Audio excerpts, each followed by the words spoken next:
Boa noite.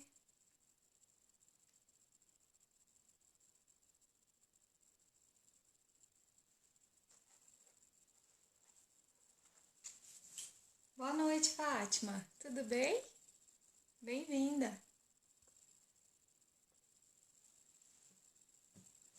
Vamos esperar o Fê entrar para nós começarmos. Espero que esteja bem. Você está me ouvindo bem?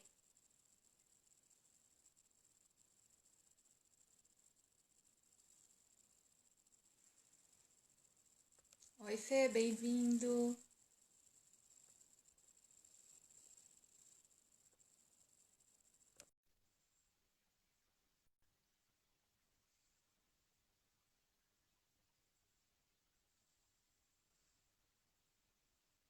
Oi, Fê.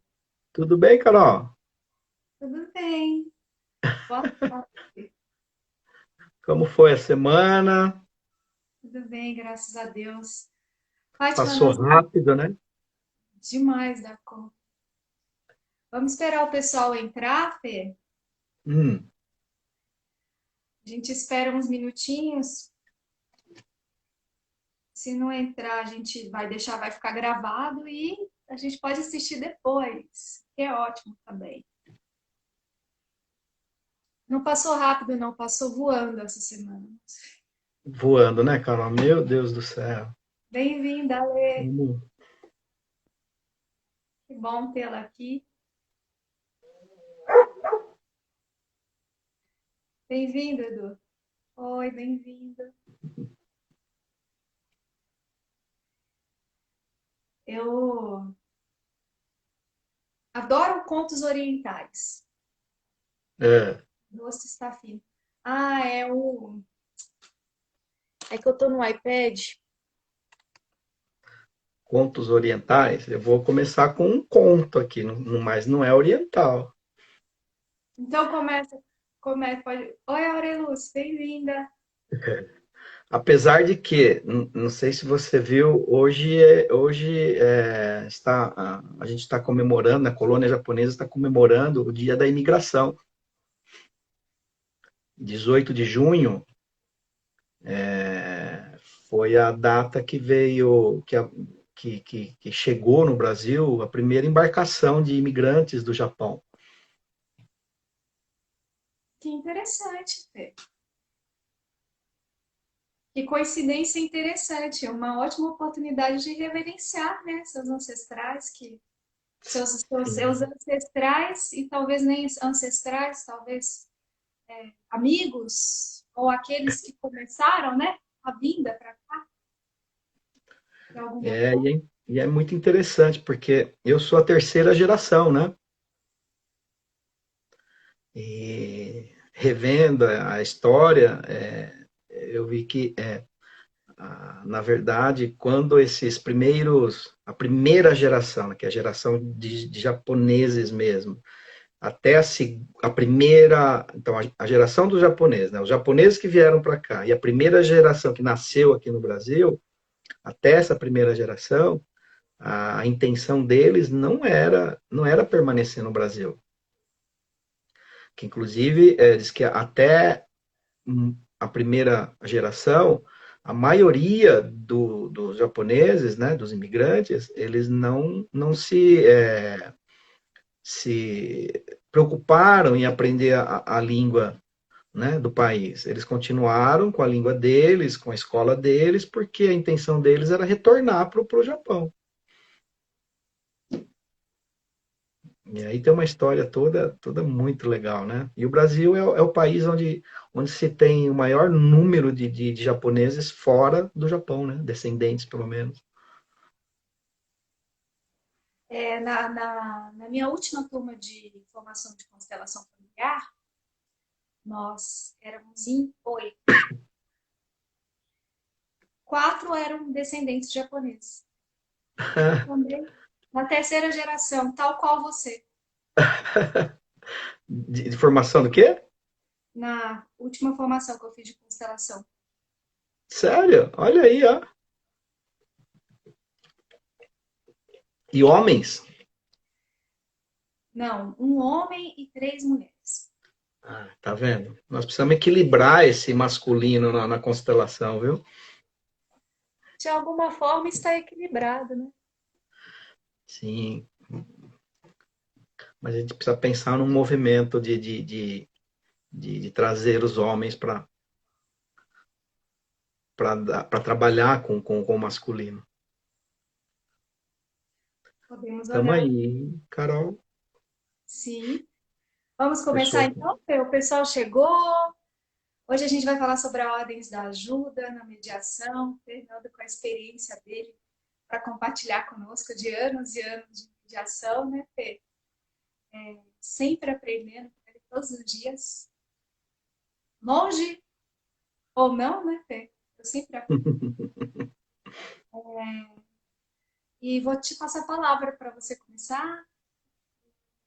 Nós vamos, se você sentir a hora de nós fazermos a meditação, eu preparei uma meditação muito. Preparei, não, senti de fazer uma meditação, vou fazê-la de acordo com o que a professora ensinou e vou esperar do seu tempo. Você me passa a palavra. Obrigada. É, eu, nosso terceiro encontro, né? A gente, na verdade, pelo tempo, 1 hora escasso, passa rápido, a gente não consegue, né, abordar tudo aquilo que a gente pretendia, ou pelo menos que colocou, mas eu acho que o essencial foi, né, foi transmitido. Eu fiquei assim bastante entusiasmado em fazer esse link entre, né, o olhar sistêmico na mediação. Isso me trouxe um, um prazer pessoal mesmo muito grande, né? Então, esse bate-papo, quando você me convidou, ficou uma coisa assim tão leve, tão tranquila, que, né? É muito prazeroso mesmo estar aqui, né? Hoje a gente vai falar sobre as ordens da ajuda e, e a gente começa a lembrar dos casos de mediação e de como a gente é, vê isso. Oi, Cris. Boa noite. Né? E como a gente poderia agir, enfim, o que a gente passa ou tenta passar para os mediadores, e a gente percebe que tem muita coisa para a gente trabalhar, né? Mas eu acho que talvez seja o momento de a gente então fazer a nossa meditação. Ok, então antes de a gente iniciar no assunto, eu vou convidar todos que quiser começar a inspirar e essa decisão que eu tomei, ela está relacionada com o tema, porque o tema são as ordens da ajuda. E não existe uma ordem, primeira, segunda, terceira, mas a primeira ela é colocada como a gente tirar a gente ter cuidado para não tirar a responsabilidade da pessoa pelo que é dela. O Fê vai falar um pouquinho sobre isso, pelo destino dela. Então eu escolhi uma mentalização de autoconhecimento, que ela vem com os movimentos essenciais da Cláudia Duarte, que é uma argentina, que se chama Em Sintonia com o Destino. Então a gente vai fazer esse olhar cuidadoso. Vou pedir para a gente começar inspirando pelo ouvido, expirando pelo nariz e pelo corpo. E ao expirar, né, primeiro com os olhos abertos, inspira e expira. E aí lentamente vai fechando os olhos.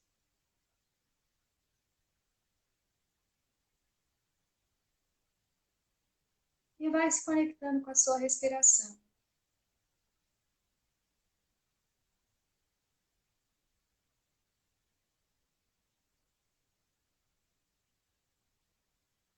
Apenas inspire e expire, esteja presente.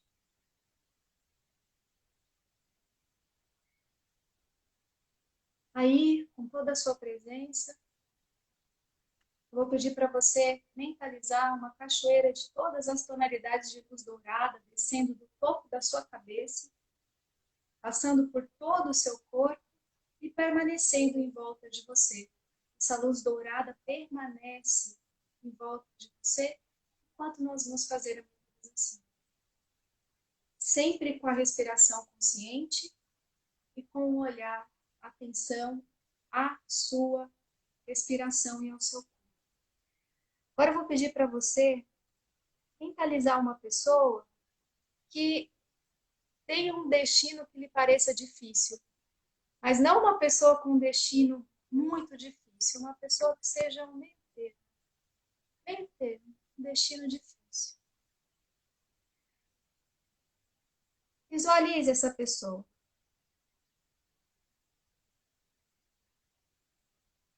Quando você olha para ela, você se questiona se isso deveria acontecer com ela, como acontece? E como você percebe isso no seu corpo? Perceba no corpo. Nós vamos perceber. Continua olhando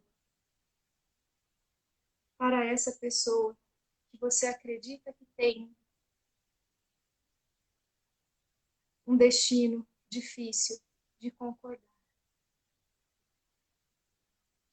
Perceba como é no seu corpo este olhar para ela. Tome uma inspiração profunda e expire. E ao expirar,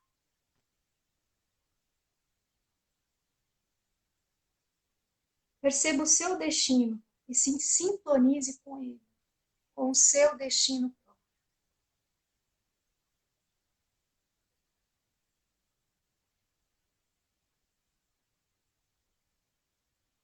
E em sintonia com o seu destino, você vai falar apenas a palavra sim ao seu destino, ao que você viveu até hoje. Faça uma pequena reverência, diga sim, eu sou grata. Tudo o que eu vivi me fez crescer.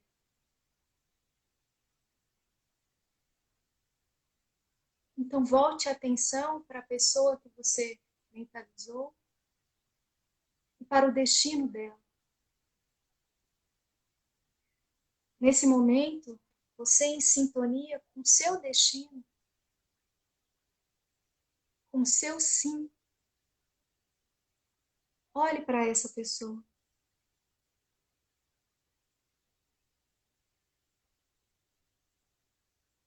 E faça uma referência a ele.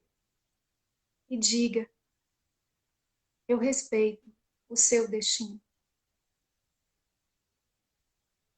Tome uma inspiração profunda.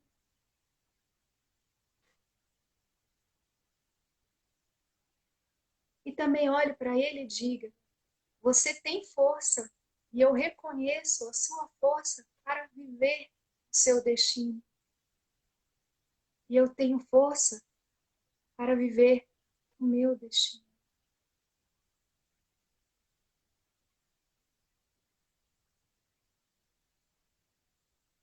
Perceba se houve alguma mudança quando você olha para ele com este olhar de respeito. Perceba. Algo mudou no seu corpo? Algum movimento?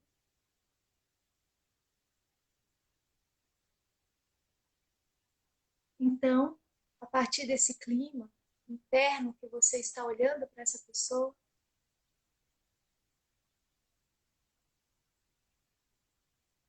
fale para ele. Você é tão amado e guiado por algo maior como eu.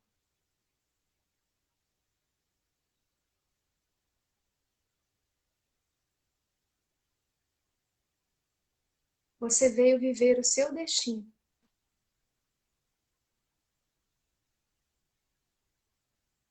E eu deixo com você o que é de você. Então, tome uma inspiração profunda. Solte. E perceba se houve alguma mudança no corpo, do começo até agora. E agora, a partir desse movimento, de olhar para o outro e permanecer com o que é seu e deixar com ele o que é dele, você também percebe as mudanças no seu corpo. Toma uma inspiração profunda e solta os ombros. Se quiser, pode soltar também o ar pela boca e dizer E lentamente abrir os braços num grande movimento de demonstrar o amor que flui através de você. Com respeito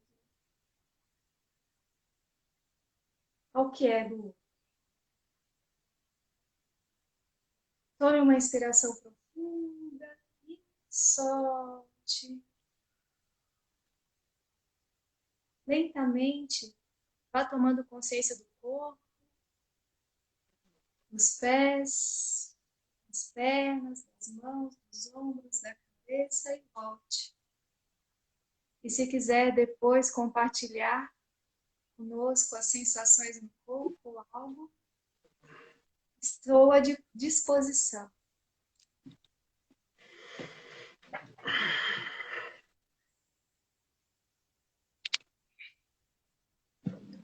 Você pediu para eu fazer algo, eu fui um pouco além de uma meditação. Que coisa deliciosa. Está relacionada ao tema de hoje.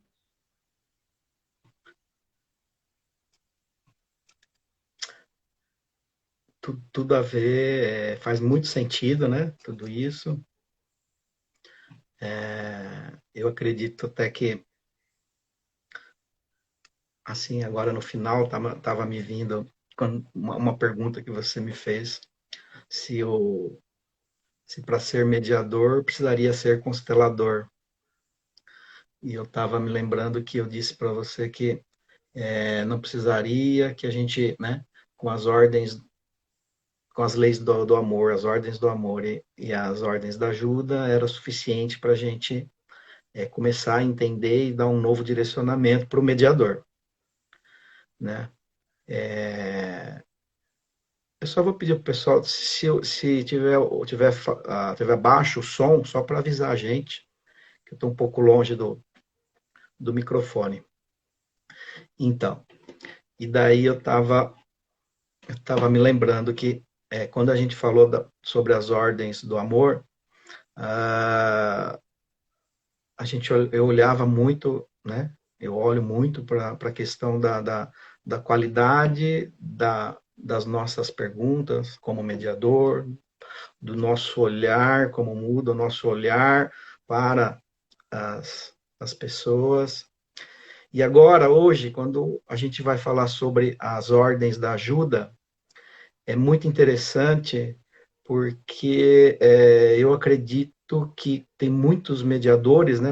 Eu vejo muitas colegas mediadoras aí, e elas vão entender, né?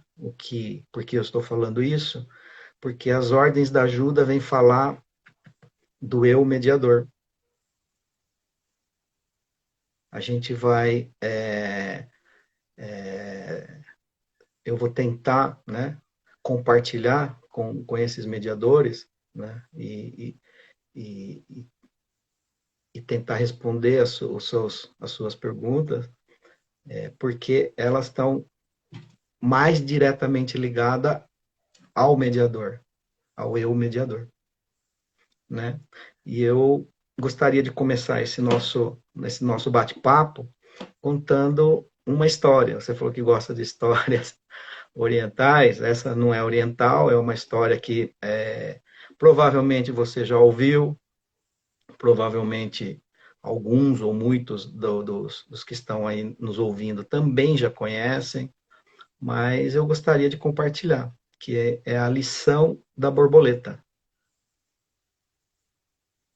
Né? A gente sabe que a, a borboleta, assim, a transformação, né, da borboleta até a fase adulta, ela passa por 4 etapas. Então, a borboleta adulta vem, coloca os ovos numa folha, é a primeira etapa. Esse ovo ele eclode, né? Aí nasce uma lagarta que vai se alimentar dessa folha, inclusive onde foi colocados os ovos. Num certo momento, essa lagarta ela se envolve num casulo de seda, que ela mesma faz. Essa fase é chamada de pupa. E depois, quando ela sai desse casulo, ela já sai uma borboleta adulta novamente. Então, essa é a maravilha da metamorfose da borboleta. E daí, essa história, ela conta o seguinte, que um homem, uma vez, ele estava observando, né, a natureza e, de repente, ele se depara com um casulo. E aquele casulo se mexia, como se, né, fosse o nenê chutando a barriga da mãe quando está lá pertinho, né, os 8, 9 meses, que está chutando e fica todo mundo olhando, né, ele se mexendo. O casulo estava lá, se mexendo, e ele ficou olhando, olhando, né, achando interessante aquilo, né, um casulo, o que, que tem lá dentro, tal. E, de repente, abre um buraquinho. E ele percebe que dentro daquele casulo tem uma borboleta. E aquela borboleta se mexe, e ele falou, bom, essa borboleta está querendo sair daí, né? Mas ela é muito grande para passar nesse buraco, ela não vai conseguir passar. E a borboleta se remexe, se contorce, até que o momento cessam os movimentos. E ele se surpreende, né? Nossa, o que será que aconteceu? Ela morreu, ela cansou, ela desistiu, não quer mais sair de lá. O que será que acontece? E ele, com muita boa vontade, né, com muita. Com essa realmente vontade de ajudar aquela borboleta a sair daquele casulo, ele vai lá, pega um bisturi, corta o casulo. O que acontece? A borboleta sai. Facinho, facinho. E ele fica contente. Ajudei aquela borboleta. Só que não, né? O que ele vê? Ele vê lá um corpinho murchinho, as asinhas toda amassada, encolhida. E o que acontece? Essa borboleta está fadada a não voar, a não se desenvolver. E vai envelhecer e morrer sem se transformar numa borboleta adulta, perfeita.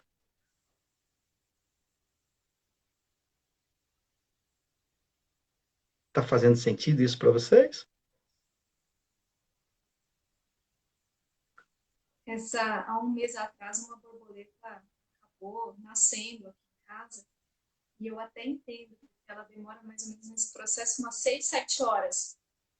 E eu e a aluna, nós ficamos lá observando e eu falava para ela, filha, a gente não pode ajudar, porque ela precisa passar por todo esse processo para que ela se torne a borboleta que você quer ver voando. Exatamente. Foi esse é o processo que a natureza, né? A natureza proporciona o que o homem achou que era um sacrifício para a borboleta, na realidade, aquilo era um treinamento. Era um treinamento para um fortalecimento das asas daquela borboleta. Para que quando ela conseguisse abrir o buraco, né, suficiente para que ela saísse daquele casulo, ela estivesse com as asas totalmente prontas para voar. né? E na ânsia de ajudar aquela borboleta, a ajuda, na verdade, se tornou, né, a penitência daquela pobre borboleta. E aí eu fico pensando, né? Nós, seres humanos, nós precisamos da ajuda uns dos outros. Isso faz parte de a gente, né? A troca, existe uma troca. Porque quando eu ajudo, eu também estou me ajudando, né? Então, independentemente de eu dar, eu, no momento que eu estou dando, eu também estou recebendo. Por outro lado, eu pergunto, né? Eu me pergunto, será que é tão fácil mesmo a gente ajudar? Vontade a gente tem. Mas é tão fácil. E daí eu conheci a teoria de Bert Hellinger. Infelizmente não conheci pessoalmente, mas eu conheci a teoria de Bert Hellinger. E o que que ele nos mostrou? O que que ele me mostrou? Ele me mostrou que existem ordens para se ajudar. A gente não pode ajudar de qualquer jeito. E ele fala mais, né? Ele fala ainda que ajudar é uma arte e que a gente tem que aprender essa arte, exercitar essa arte, desenvolver essa arte. E quando a gente for aplicar, primeiro, a gente tem que conhecer a pessoa, né, a qual a gente quer ajudar. A gente tem que saber se a pessoa que a gente quer ajudar, se ela está apta a aceitar, se ela deseja ser ajudada, se ela permite que nós ajudemos.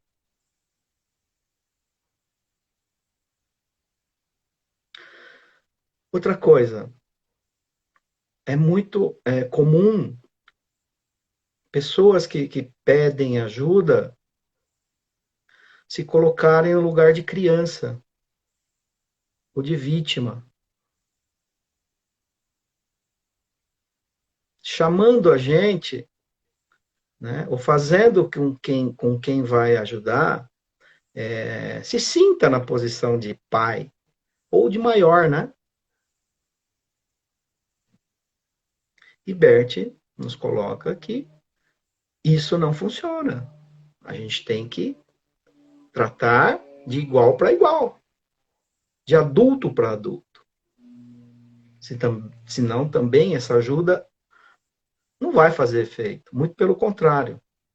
Ela vai tirar a força daquela pessoa que a gente quer ajudar ou que está ajudando. Né? E E, isso na na mediação verdade, é muito evidente, né? Isso na mediação é muito evidente, ao meu ver. Porque depois que faz as apresentações, a pessoa é questionada. Você gostaria de participar da sessão de mediação? Sim. E existem limites, né, bem delineados de como essa mediação vai ser feita. exatamente. Então, quando a gente está mediador, é extremamente importante a gente começar a entender essas ordens da ajuda, no sentido de que nesse início de mediação, ou até antes da mediação, o mediador entender a serviço do quê? Ou para quê? Ou pelo quê? Então, essas perguntas que a gente se faz, a gente tem que se sintonizar, se situar e se colocar na postura. A serviço de que eu estou mediador? Hum,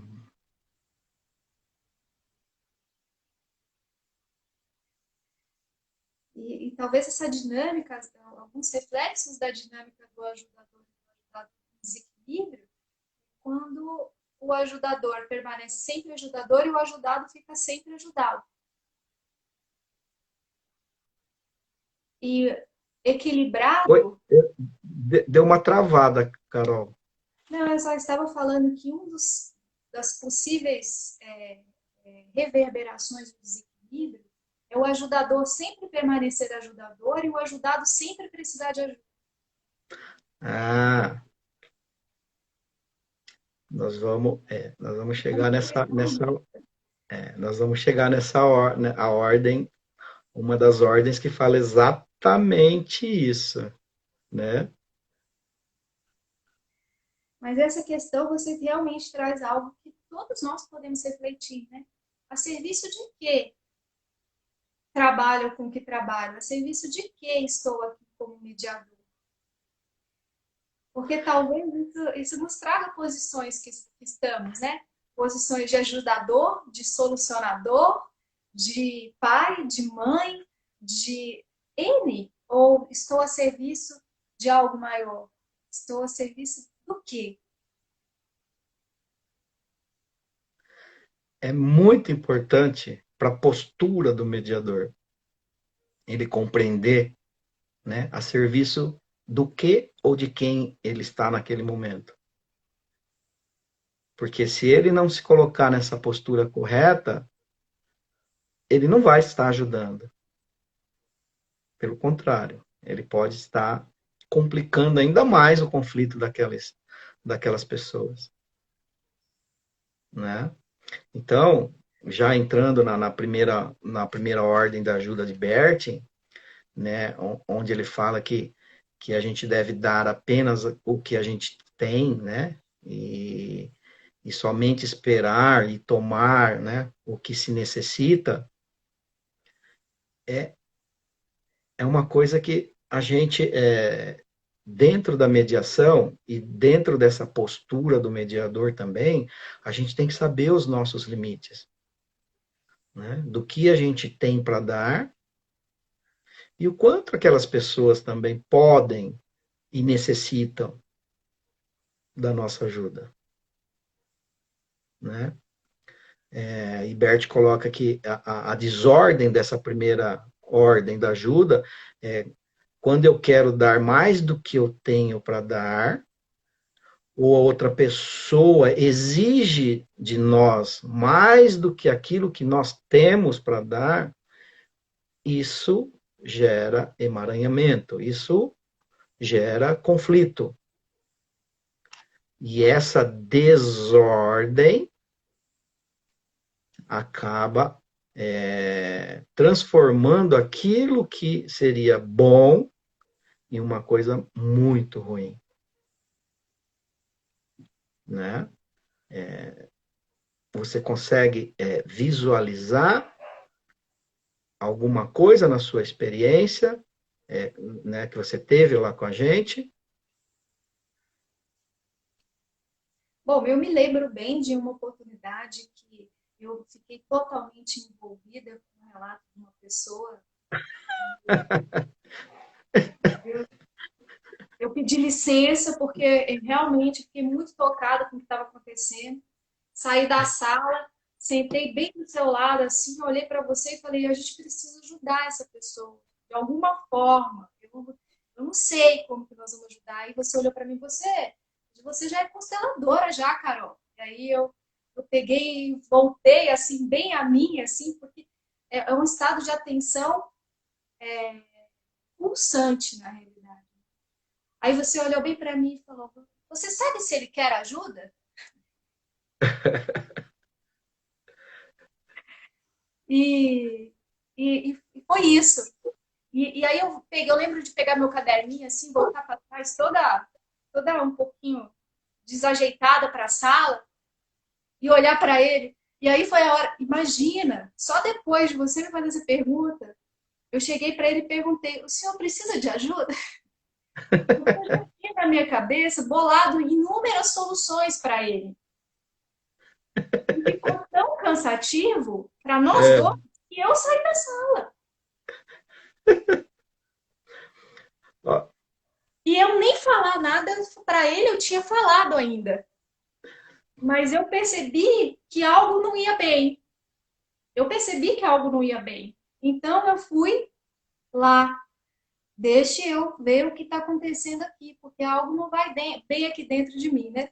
E aí eu voltei lá para perguntar se eu preciso de ajuda. E olha que impressionante, porque se a gente está atento, a gente consegue perceber essas sutilezas. E, e daí você percebe quando você coloca assim, você colocou assim uma frase assim, e eu tinha uma porção de sugestões, não foi isso que você falou? Oi? E eu já tinha na minha cabeça uma porção de sugestões, então aí a gente vai aí para a segunda ordem da ajuda, que é justamente a gente não está lá, ou a gente não pode tentar mudar o destino daquelas pessoas. A gente não pode mudar o destino do outro. Essa faz parte da segunda ordem da ajuda. E quando a gente, na mediação, começa a bolar, né, coisas na nossa cabeça, nós estamos, na verdade, querendo resolver a vida das pessoas. E mudar aquilo que eles têm que fazer. Eles têm que mudar a vida deles, não o mediador. É, Faz, a Jo, faz sentido para você? sim, a Josi inclusive comentou, ela falou, ó, equivocadamente a gente pensa que as pessoas estão na mesa, elas estão receptivas à ajuda. E a gente vai, né? Às vezes dá, e a gente não pergunta. E eu achei esse exemplo muito interessante porque eu não falei nada. Porque eu, depois de um tempo, eu comecei a ficar muito em silêncio. Presta atenção. E isso me evita alguns problemas. E aí, quando eu percebi que para mim estava insustentável, porque eu estava querendo assumir uma posição de protagonista, que é a segunda ordem da ajuda, eu estava querendo salvar alguém de algum lugar, o que, que eu fiz? Eu fui logo, olha, veja, eu estou saindo do meu lugar, né? E fui lá conversar com você.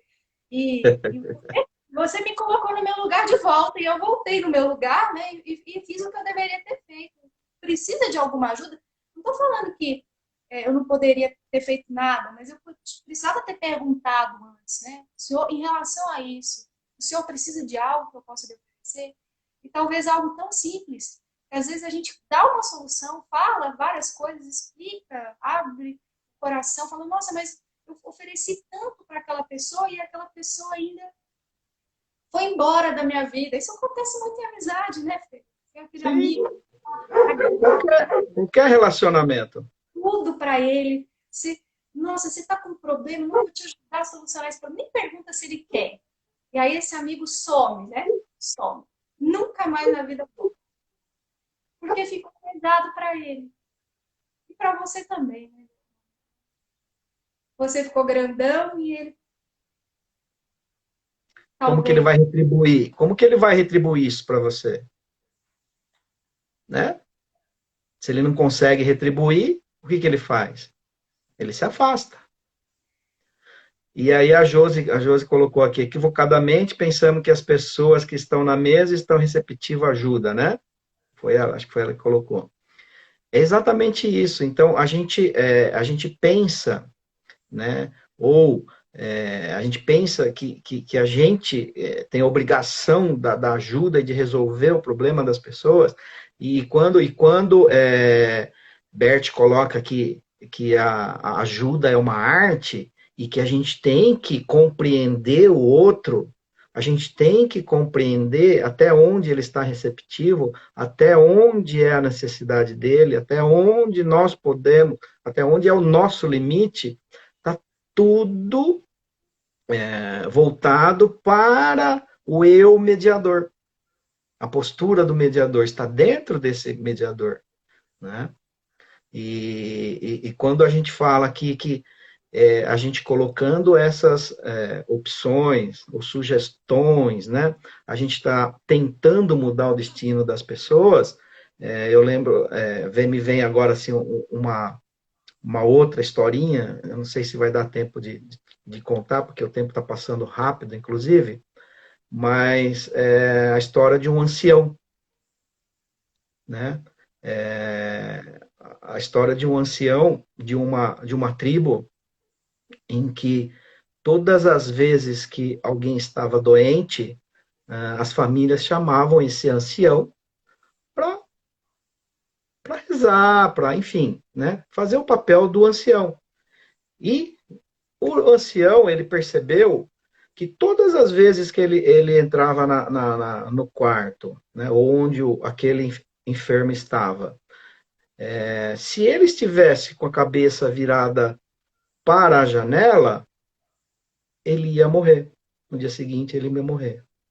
E quando ele entrava, né, e não está, a cabeça do doente não estava virada para a janela, ele não ia morrer. E ele percebeu isso.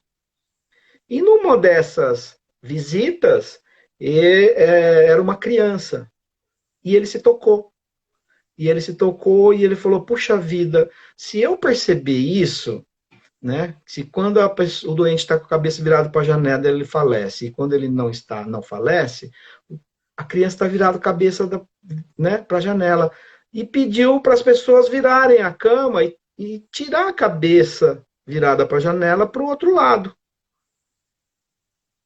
E foi embora. No dia seguinte, de manhã, muito contente, os familiares dessa criança foram até a casa do ancião para contar a novidade. Ancião, ancião, a criança está viva. E o que eles encontraram? O ancião tinha falecido. Então, quer dizer, ele tentando mudar o destino daquela criança, ele se colocou no lugar da criança e ele faleceu no lugar daquela criança. Mas continuando, vamos falar uma coisa mais menos. E é importante assumir responsabilidade, estar consciente dos nossos movimentos. Né? Eu falo, estar atento a esses movimentos. Não é que vai ter uma consequência dessas, né? Assim, pode ser que tenha, mas não sei.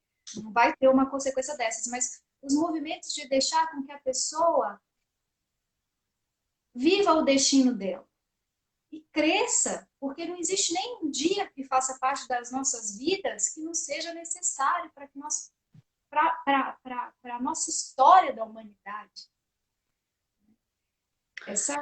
Essa percepção oriental da vida, né, é isso. Não existe nenhuma só vida que se fosse, nenhum só dia da nossa vida que se fosse inútil, que já teríamos sido tirado.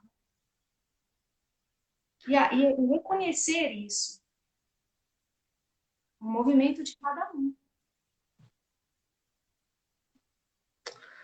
Então, quando você coloca a questão da responsabilidade, né? E vem muito assim, e dentro, não é só oriental, mas também é um conto, né? Que naquela vila de pescadores, o pescador pai, ele, a título de educar o filho para a vida, se ele quer que o filho vá para a vida com responsabilidade, ele não simplesmente não dá o peixe para o filho, ele ensina ele a pescar, né?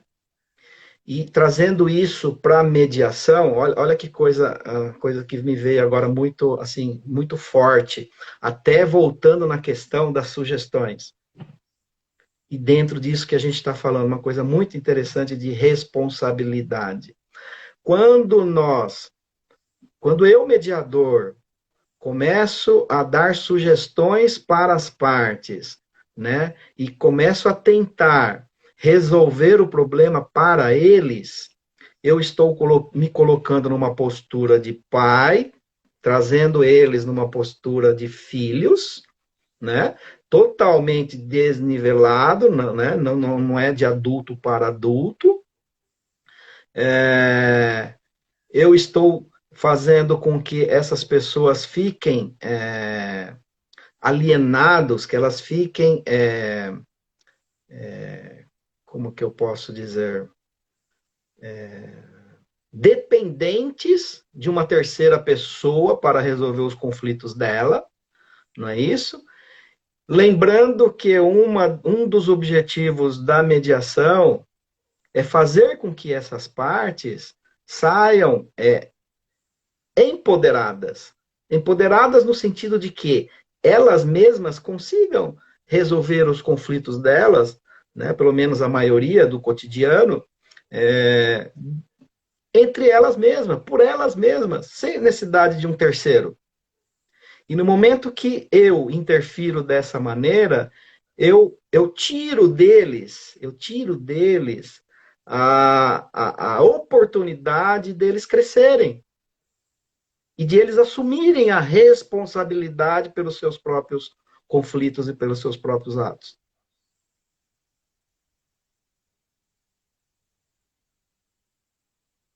Inclusive, Faz isso, sentido? sim, inclusive o mediador nem pode, né? Nem é que não pode, né? Tá lá nas orientações a gente facilita o diálogo. Não falo, eu falo. E é esse o movimento, né? Não de dar soluções, não de dar caminhos, de dar possibilidades. As partes que vão criar esses caminhos, né? Através do quê? Do que eles conhecem, porque quem está vivendo são eles. E como é gostoso a gente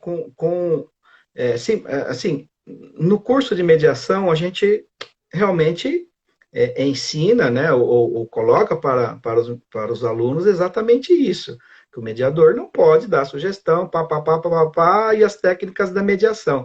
Agora, quando você consegue trazer né, um olhar sistêmico, uma ordem sistêmica e justificando e demonstrando para as pessoas, né, para esse eu mediador, né, é uma justificativa, é um elemento a mais para eu me convencer que não, é assim mesmo. É assim mesmo que eu tenho que agir. Sim, porque senão pode cair nessa que foi o que aconteceu comigo. De alguma forma, Exatamente. doeu. E aí eu fui buscar em você, olha, me incomodou. E aí você pega, eu posso permanecer naquele lugar? Não, né? Eu tenho que me retirar. Foi o que eu fiz. Né? Foi o que eu fiz.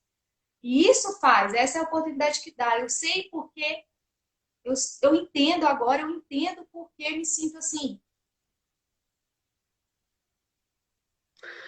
E avançando um pouquinho mais, Carol, é, é importante também a gente trazer das ordens da ajuda para a mediação a questão de como olhar para aquelas para os mediandos, né? Que as partes a gente chama de mediando, aquelas pessoas que estão ali buscando o mediador são os mediandos.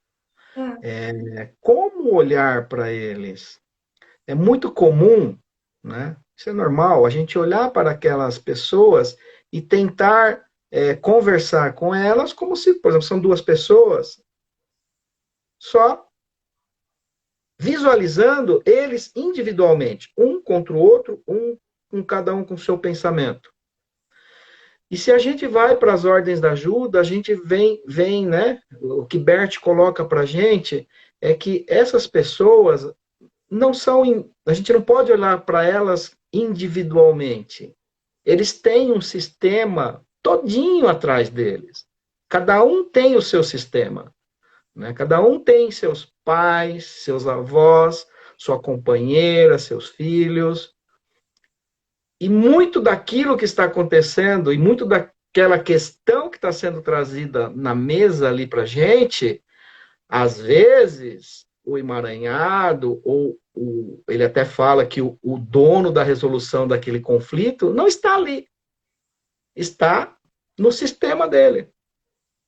E que se a gente consegue ter esse olhar sistêmico, né, com as ordens do amor, com as ordens da ajuda, a gente consegue ir fazendo perguntas e buscando e trazendo e fazendo eles refletirem a respeito daquele assunto. E percebendo que não é pedir R$ 1.000 que é a solução.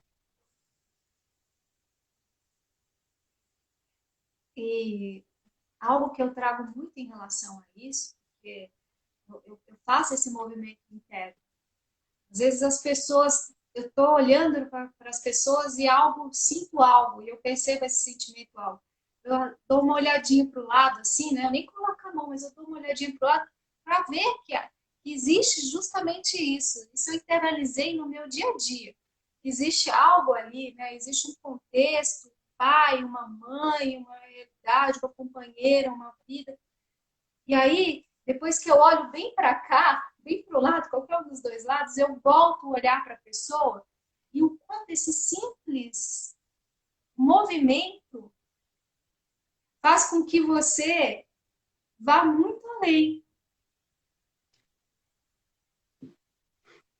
É isso mesmo.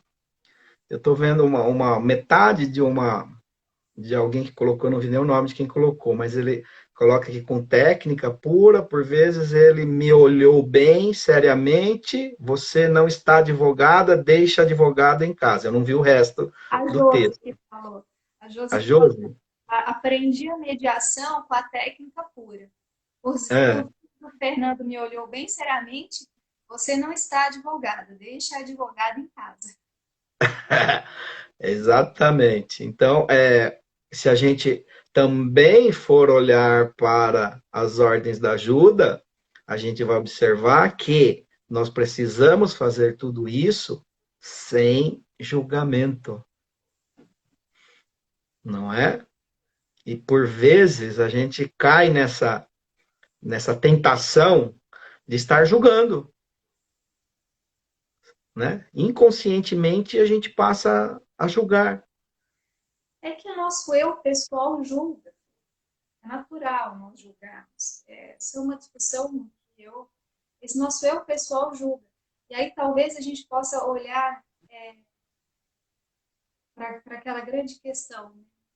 Além do meu julgamento, ao quê? Ir um pouco além desse julgamento. E aí, a gente pode até ver a outra ordem, que é a de amar e respeitar as pessoas, tal qual elas são. Tal qual elas são, exatamente. Isso significa que a gente não vai se defender, não vai. Não, não é isso. A gente vai se colocar no nosso lugar, sim. Mas é um olhar amoroso que transcende esse nosso certo e errado e esse julgamento que você faz. A gente fala assim, vai um pouquinho acima, né? Passa um pouquinho do que você, de você para olhar para o outro.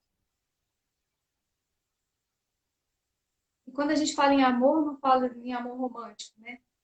Exato, Entende? exato. Sim, É sim. respeitar, é um assentir, é um profundo sim aquilo, tal qual é, ao meu Tal ver. qual é. E né? E levando um pouquinho mais para frente essa questão do amor, quando a gente coloca lá, quando eu coloquei que a gente não tem que olhar o indivíduo, não individualmente, mas sim com todo o seu sistema, tem muito a ver com exclusão. Então, tem muito a ver com, às vezes, a pessoa, né, que está ali na nossa frente, tentar e olhar, né, pra, para os excluídos com esse amor, honrando, né, trazendo-os, né, incluindo-os novamente, né, e reconhecendo esses excluídos como pertencentes ao sistema, é, isso tem tudo a ver com como o mediador consegue conduzir essa mediação fazendo as perguntas corretas. E a partir das ordens da ajuda, trazendo essa postura interna, né? Não precisa saber do sistema do outro, como é, como foi. As perguntas podem proporcionar com que ele mesmo traga para a consciência. Você não precisa saber exatamente como é, e sim saber que existe, que está lá. Né? A Aureluce comentou um ponto muito importante para os mediadores. não assumir a responsabilidade do outro no intuito de ajudar, o entendimento, não o movimento. Olha aí, Aurelúcia, parabéns. Já entrando no movimento sistêmico, tá vendo? É, faz parte, né? É Sim. muito gostoso quando existe essa recíproca, né, dos colegas, né? Agora, é um trabalho contínuo de policiamento de nós mesmos, mediadores, né? Eu tive um módulo no meu curso de formação com um professor que ele veio falar do constelador, do terapeuta, né? Porque a gente só fala no constelado, na constelação, no campo dele, e o terapeuta. E a mesma coisa aqui. Nós precisamos, na mediação, e a gente agora tem essa ferramenta do olhar sistêmico que mudou a minha vida. Essa que é a verdade. A minha também. E quando a gente coloca aqui quando você colocou a questão